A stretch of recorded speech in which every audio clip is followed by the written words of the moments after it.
नमस्कार दोस्तों, मैं हिम्मत सेठ एक बार फिर आपके सामने उपस्थित हूँ एक नए विषय को लेकर। दोस्तों, आज का दिन बहुत ही महत्वपूर्ण दिन है इतिहास में। आज 9 अगस्त है।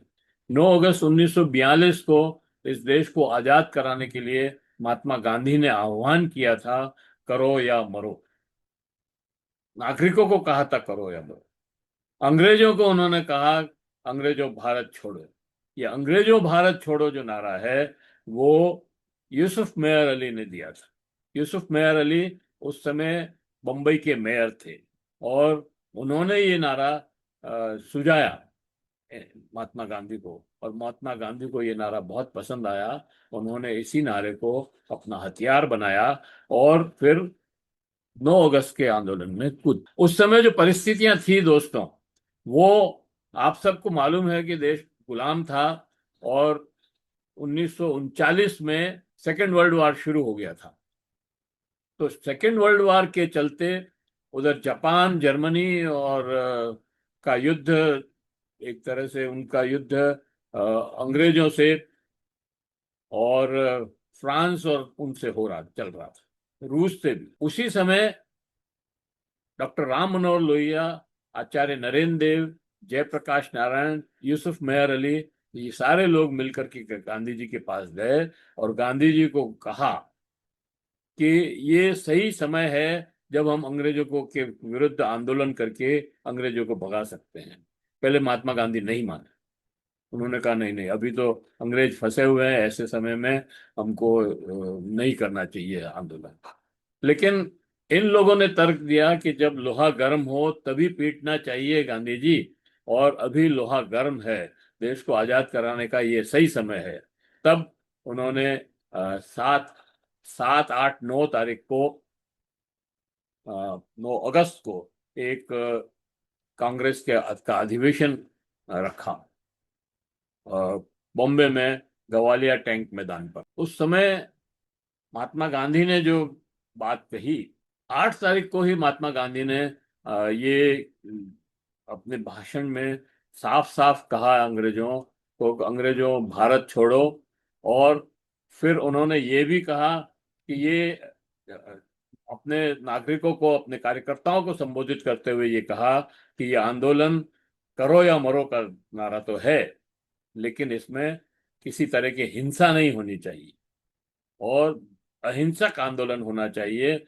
लेकिन महात्मा गांधी ने अंग्रेजों को साफ चेतावनी दी थी कि यह हिंसक आंदोलन है, लेकिन अगर पुलिस और मिलिट्री की तरफ से, अंग्रेजों के प्रबंधन की तरफ से अगर जातियां हुई और हिंसा हुई, तो फिर ये ये आंदोलन चोरा चोरी आंदोलन की तरह वापस नहीं लिया जाएगा और इसको पूरी तरह शिद्दत से लड़ा जाएगा। और उस समय फिर 1942 में, 1942 के 8 अगस्त को ये बात हुई थी। अंग्रेजों ने उसी रात को महात्मा गांधी को, सरदार वल्लभ भाई पटेल को, मौलाना आजाद को, नेहरू को और सारे बड़े कांग्रेस के जितने नेता थे, उन सबको गिरफ्तार कर लिया। और फिर 9 तारीख का सम्मेलन भी होना था। 9 तारीख को लोग जुटे थे वहां पर, गवालिया टैंक के टेंट में लोग वहां पर जुटे हुए थे, लेकिन स्टेज खाली था। स्टेज खाली इसलिए था कि सारे नेता तो गिरफ्तार हो गए थे। किसी को जेल, किसी को रेल से पकड़ लिया, किसी को घर से पकड़ लिया, किसी को कहीं जाते हुए पकड़ लिया। तो इस तरह से पूरे सारे नेता, कांग्रेस के सारे नेता को गिरफ्तार कर लिया था। तब एक युवती 32 33 साल की रही होगी, 30 32 साल की, और वो स्टेज पर आई और सीधा उसने तिरंगा झंडा फहरा दिया। और इतनी फुर्ती से फहराया वो झंडा, और वो वहां से फरार हो गई, गायब हो गई। पुलिस, अंग्रेजों की पुलिस और मिलिट्री, जो लाठियां और बंदूकें ताने खड़ी थी, वो सब हतप्रभ रह गए, देखते रह गए कहाँ गई। उसको ढूंढने लगे, लेकिन वो तो अरुणा असफ अली थी और एकदम से गायब हो गई, भीड़ में घुस करके निकल गई वहां से। और फिर वो भूमिगत हो गई।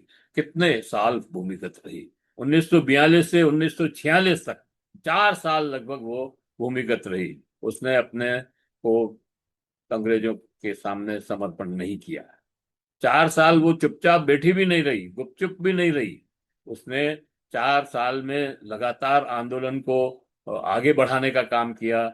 उसने एक इनकलाब में पत्रिका का डॉक्टर लोहिया के साथ मिलकर के संपादन किया, और भी कई काम किए।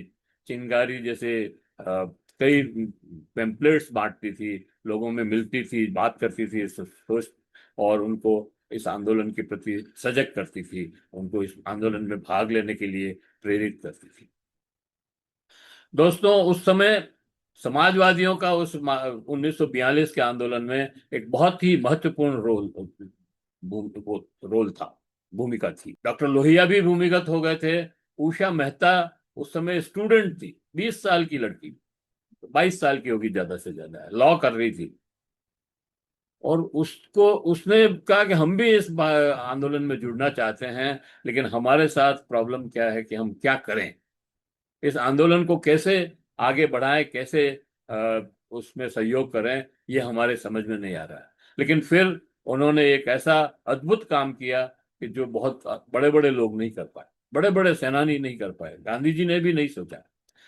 उन्होंने एक गुप्त रेडियो चलाया, कांग्रेस रेडियो, आजाद कांग्रेस रेडियो।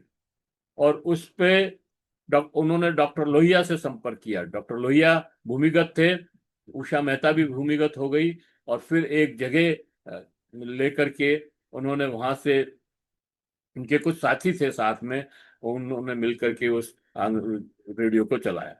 और उसमें डॉक्टर लोहिया पूरे दिन के समाचार पढ़ते थे, और उसके ऊपर कई लेख अपने पढ़ते थे, कि जिससे आंदोलन के ऊपर जो है लेख, टिप्पणियां, और उस आंदोलन को आगे फैलाने के लिए, उसको जीवित रखने के लिए, लोगों में उत्साह भरने के लिए उस अंग्रेजों के खिलाफ उस रेडियो का उपयोग हुआ। तो दोस्तों, उस समय अंग्रेज बहुत परेशान थे कि आखिर ये रेडियो कहाँ से चल रहा है, ये आवाज कहाँ से आ रही है। और उनको काफी समय लगा उसमें पता करने में। उनके गुप्तचर फैलाए गए, और अ, कहा जाता है कि उस टीम थी, और जिसने वो जगह दिलाई, और उस टीम का वो सदस्य था, उसी ने ये राज उगल दिया, और वो उषा मेहता और वहां से गिरफ्तार हो गया। उषा मेहता के गिरफ्तार होने के बाद वो जेल में रही। और उस समय ये चर्चा चल रही थी कि सावरकर ने तो माफी मांग करके बाहर आए, तो उषा मेहता भी शायद माफी मांग कर बाहर आने की सोच रही है। उसकी माँ ने, अब खाना भेजते हैं, उसमें एक संदेश भेजा कि तुम गिरफ्तार हुई हो, मुझे फक्र है इस बात का, लेकिन अगर तुम माफी मांग के बाहर आओगी तो मेरे दरवाजे हमेशा के लिए बंद हैं तुम्हारे लिए। तुम माफी नहीं मांगोगी, जेल में ही रहना पड़े, मरना पड़े, तब भी जेल में ही मरोगी। ये उसकी माँ के सब। और फिर डॉक्टर लोहिया तो भूमिगत रहे। डॉक्टर जयप्रकाश नारायण जो हजारीबाग जेल से भाग करके नेपाल चले गए थे, वो भी वापस आए। बंबई में उनको 1943 में उनको गिरफ्तार कर लिया गया। इसी तरह डॉक्टर लोहिया को भी गिरफ्तार कर लिया गया। मधु लिमय मधु लिमय का तो बहुत जबरदस्त रोल था इसमें। मधु लिमय ने 1938 में ही घोषणा कर दी थी, जब वो कॉलेज में पढ़ रहे थे, फर्स्ट ईयर, या मतलब उस समय इंटर में पढ़ रहे होंगे। स्कूल से आए ही थे पढ़ के, शायद 39 38 39 39 की बात होगी शायद। उन्होंने, वो जो अंग्रेज लोग जो है पैसा भी इकट्ठा कर रहे थे, और लोगों को सेना में भर्ती के लिए भी दबाव डाल रहे थे, युवाओं को खासतौर से दबाव डाल रहे थे। और उसमें बड़ी बात यह है कि उस समय सावरकर सावरकर अंग्रेजों की फौज में भर्ती होने के लिए फॉर्म भरवा रहे थे। और जो लोग आजाद हिंद फौज में जाना चाहते थे, सुभाष चंद्र बोस के साथ जाना चाहते थे, उनको रोक करके और उनको अंग्रेजों की फौज में भर्ती कराने का फॉर्म भरवा रहे थे। तो एक तरफ तो ये इस तरह का खेल चल रहा था, दूसरी तरफ मधुलिमय ने ये कहा कि हम न तो एक पैसा देंगे और न एक जवान देंगे। हम हमारा इस युद्ध से कोई लेना देना नहीं है। ये युद्ध अंग्रेजों का है, अंग्रेज लड़ें, भारतीय इसमें कोई भाग नहीं लेगा। तो दूसरी तरफ ये बात, मधुलिमय को भी गिरफ्तार कर लिया गया और इस तरह से सारे लोग गिरफ्तार हो गए। 1944 में जब ये बात तय हो गई, 46 में शायद, 44 में, 1945 या 46 में जब ये बात तय हो गई कि अब अंग्रेज जो है भारत को छोड़ देंगे, और तब सारे स्वतंत्रता सेनानियों को जब छोड़ा गया, तब अरुणा असफ अली भी बाहर निकली। लोहिया और जेपी को तो छोड़ा ही नहीं, अरुणा असफ अली को भी पहले नहीं छोड़ा था। जब अंग्रेजों को महात्मा गांधी ने चेतावनी दी कि अगर इन दोनों को नहीं छोड़ोगे, ये हमारे कांग्रेस के सबसे लाडले नेता हैं, अगर इनको आप नहीं छोड़ोगे तो कोई बात नहीं होगी, और इसके ऊपर फिर अंग्रेजों ने इनको छोड़ा, और उसके बाद जो है देश को आजादी मिली। दोस्तों, इस आजादी का जो भारत छोड़ो का जो आंदोलन का जो बड़ा मैसेज है, डॉक्टर लोहिया तो इसके बारे में कहते थे कि ये आजादी आजादी का जो पर्व हम 15 अगस्त को मनाते हैं, उससे भी बड़ा बड़ा पर्व है ये, क्योंकि 15 अगस्त को सरकारी तामझाम के साथ मनाया जाता है, लेकिन असली जन क्रांति तो 9 अगस्त को ही शुरू हो गई थी। जन क्रांति के रूप में मनाना चाहिए इस दिन को। और इतिहास में अमेरिका, रूस, फ्रांस और चीन की क्रांति उल्लेखनीय है, और लेकिन वहां पर भी अभी अब फिर से क्रांति की जरूरत है। भारत में भी एक क्रांति की अभी भी जरूरत है, और हम समझते हैं कि हमारे देश में सत्ता परिवर्तन को ही क्रांति मान लिया गया है, जो किसी भी तरह से सही नहीं है। बदलाव की अपेक्षा है हमेशा, और उस बदलाव में अगर व्यवस्था में बदलाव नहीं होता है तो कोई क्रांति नहीं होती है। डॉक्टर लोहिया ने सप्त क्रांति की अवधारणा पेश की थी, और उनका उनका कहना था कि जाति, धर्म, रंग, पूंजी, क्षेत्र के किसी से भी भेदभाव नहीं होना चाहिए, और ये बात हमारे संविधान में भी लिखी हुई है कि लिंग से, जाति से, धर्म से, सांप्रदायिकता से या क्षेत्र के माध्यम से किसी के साथ, गरीबी अमीरी से किसी के साथ कोई भेदभाव नहीं किया जाएगा। और दोस्तों, इसीलिए हमारे संविधान में सभी को एक वोट का अधिकार है, चाहे राष्ट्रपति हो, चाहे भारत का जमादार हो या मजदूर हो, सबको एक वोट का अधिकार है। डॉक्टर लोहिया तो ये मानते थे कि भारत में सबको समान अवसर मिलने चाहिए, चाहे वो गरीब हो, अमीर हो, किसी भी जाति का हो, किसी भी लिंग का हो, और बैटरी शिक्षा में भी वो इसी तरह से बराबरी की शिक्षा की बात करते थे। और उन्होंने कहा भी, उनका तो नारा था, उनका नारा था कि राष्ट्रपति का बेटा हो या जमादार की संतान, सबको शिक्षा एक समान अवसर मिलने चाहिए। और दोस्तों, दुख की बात यह है कि 75 साल होने के बाद भी आज भी समान अवसर की बात करना और उसकी मांग करना जरूरी है। वो आज भी नहीं हो रही है। आज भी जो सत्ता में बैठे लोग हैं और अभी तक रहे, वो सब इस मांग को ठुकराने वाले ही रहे। तब किसी ने भी कोशिश नहीं की कि एक सरीखी शिक्षा सबको मिले, समान शिक्षा मिले। अभी आपने देखा जंतर मंतर पर कितना बड़ा आंदोलन हुआ, किसके लिए हुआ? कोई वो गद्दी थोड़ी मांग रहे थे, वो कुर्सी नहीं मांग रहे थे, वो एमएलए एमपी बनना नहीं चाहते थे, वो राष्ट्रपति प्रधानमंत्री बनने के लिए नहीं आए थे वहां पर। वो कह रहे थे कि शिक्षा की व्यवस्था को सुधारो और ऐसी व्यवस्था बनाओ कि गरीब से गांव का गरीब से गरीब बच्चा भी शिक्षा प्राप्त कर सके। वो ये मानते हैं बच्चे कि शिक्षा ही हमारे आगे बढ़ने का एक जरिया है। और आप देख रहे हैं कल इलाहाबाद में छात्रों की गूंज कार्यक्रम में कितनी बड़ी भीड़, कितने लोग इकट्ठे हुए। उड़ीसा में आपने उड़ीसा में भी देखा, और अभी झारखंड में झारखंड में छात्र वहां पर आंदोलन कर रहे हैं, पटना में छात्र आंदोलन कर रहे हैं, बेंगलोर में छात्र आंदोलन कर रहे हैं, बंबई में छात्र आंदोलन कर रहे हैं, राजस्थान की जयपुर यूनिवर्सिटी में छात्र आंदोलन कर रहे हैं।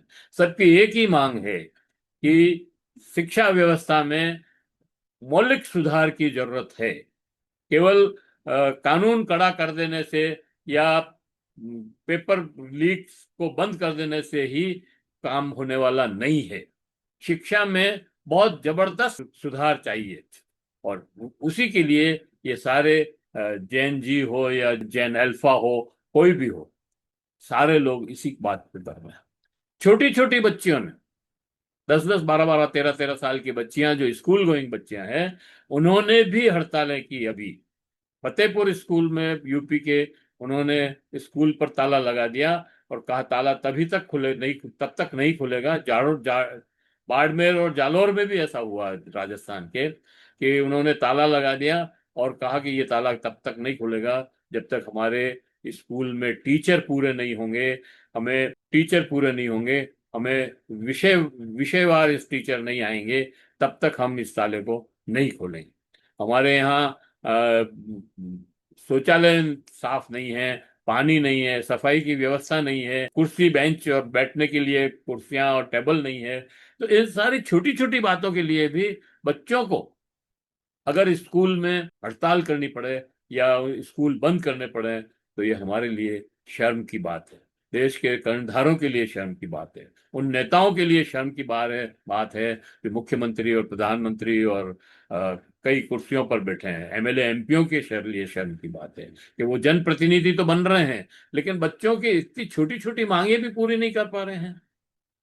मैं कहना चाहता हूं दोस्तों, ये मांगे जो हैं बेसिक मांग है, और सरकार को इन मांगों पर बातचीत करनी चाहिए। 1942 का आंदोलन केवल इसलिए नहीं था, उस समय भी 1942 का आंदोलन केवल देश को आजाद कराने या सत्ता परिवर्तन के लिए ही नहीं था। सत्ता परिवर्तन के बाद क्या होगा ये भी उस समय तय करना था, और किया भी लोगों ने, बातचीत भी की। लेकिन जो शासक वर्ग जो बन के उभर करके आया, उसने उन सारी चीजों को मटिया मेट कर दिया। जिस संविधान की कसम खा करके इन कुर्सियों पर बैठते हैं, उस संविधान को भी इन्होंने कभी नहीं माना, एक तरफ रख दिया।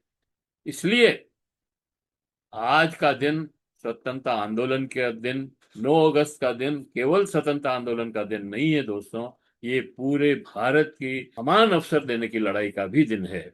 समान अवसर जब तक नहीं मिलेंगे, तब तक देश के आजादी का कोई फायदा नहीं है। केवल कुछ पूंजीपति लोग और कुछ नेता लोग इसका फायदा उठा रहे हैं। कुछ 2, 3, 4, 7, 5% लोग जो हैं इस आजादी का और लूट का जो फायदा उठा रहे हैं। हम कहना चाहते हैं कि ये लूट बंद होनी चाहिए, सबको समान अवसर मिलना चाहिए, और जो संविधान में लिखा है कि हम किसी के साथ कोई भेदभाव नहीं करेंगे, वो भेदभाव नहीं होना चाहिए। जय हिंद, जय भारत। मिलते हैं फिर किसी और वीडियो के साथ। आपको ये वीडियो कैसा लगा कमेंट बॉक्स में बताएं, और अगर आपको ये अच्छा लग रहा है तो लाइक करें, फॉरवर्ड करें, और लोगों को भी भेजें। जय हिंद, जय भारत।